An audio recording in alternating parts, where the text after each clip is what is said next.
चांगभलच्या गजरात आणि गुलाल खोबऱ्याची उधळण करत दख्खनचा राजा श्री ज्योतिबाची चैत्र यात्रा आज मोठ्या उत्साहात संपन्न झाली। सुमारे 8 ते 10 लाख भाविकांनी श्री ज्योतिबाचे दर्शन घेतलं। चैत्र यात्रेनिमित्त ज्योतिबा देवाची सालंकृत सरदार रूपात बैठी पूजा बांधण्यात आली होती। दख्खनचा राजा श्री ज्योतिबा चैत्र यात्रेचा आज मुख्य दिवस। या यात्रेसाठी महाराष्ट्रासह इतर राज्यांच्या कानाकोपऱ्यातून भाविकांचे जथ्थेच्या जथ्थे ज्योतिबा डोंगरावर दाखल झाले होते। पहाटे 3 वाजता मंदिरामध्ये घंटानाद करून आजच्या मुख्य यात्रेला सुरुवात झाली।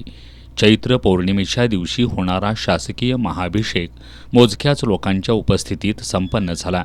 दुपारी 12:30 वाजता पालकमंत्री प्रकाश आंबेडकर यांच्या हस्ते सातारा जिल्ह्यातील पाडळी या 1 नंबर सासनकाठीचं विधिवत पूजन करून सासनकाठ्यांच्या मिरवणुकीला सुरुवात झाली।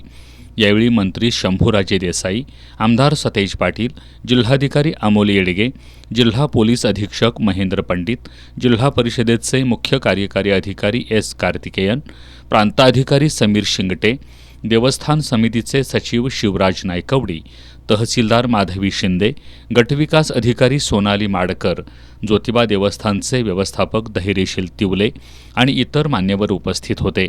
आज ज्योतिबाच्या चैत्र यात्रेचा मुख्य दिवस। आजच्या यात्रेसाठी महाराष्ट्राबरोबरच इतर राज्यातूनही लाखो भाविक ज्योतिबा डोंगरावर दाखल झाले होते। गुलाल आणि खोबऱ्याची उधळण करत हलगीच्या निनादात सासनकाठी नाचवत लाखो भाविक यात्रेत दंग झाले होते। दरम्यान ज्योतिबा ग्रामस्थांना आणि स्थानिक प्रशासनाला विश्वासात घेऊन ज्योतिबाचा विकास साधला जाईल असा विश्वास पालकमंत्री प्रकाश आंबेडकर यांनी व्यक्त केला। प्रत्येक भाविकांच्या आयुष्यात आनंद आणि सुखशांती यावी असं साकडं त्यांनी ज्योतिबा चरणी घातलं। जे लाखो भाविक या ठिकाणी येत आहेत त्यांच्या सोयी सुविधा या सगळ्यांसाठी अत्यंत चांगल्या पद्धतीचा आराखडा आपण करतो। आराखडा करत असताना स्थानिकच्या नागरिकांना असेल, प्रशासन असेल, सगळ्यांनाच विचारात घेऊन केला जाईल। या सगळ्याची सुरुवात आता होते, त्यामुळे निश्चितपणे सगळ्यांचा विचार, सगळ्यांच्या सोयी आणि भविष्यातला या परिसराचा एक अत्यंत चांगल्या पद्धतीचा विकास होण्याच्या दृष्टिकोनातून या विकास आराखड्याला किंवा प्राधिकरणाच्या संपूर्ण कामाला खूप महत्त्व आहे। ज्योतिबाकडे आज लाखो भाविक येत असतात आणि सगळ्याच लोकांच्या मनामध्ये एका बाजूला देवाविषयी श्रद्धा असते आणि दुसऱ्या बाजूला आपल्या सगळ्यांच्या प्रगतीसाठी सुद्धा खूप आशीर्वाद मागत असतो।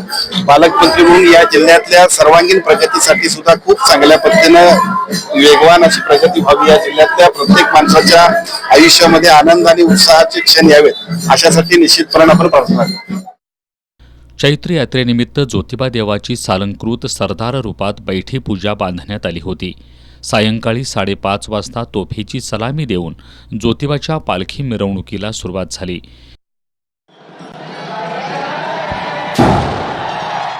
ही पालखी सायंकाळी साधारणपणे 6:30 वाजता यमाई मंदिरात जाऊन तिथं यमाई देवीचा जमदग्नीबरोबर विवाह सोहळा संपन्न झाला।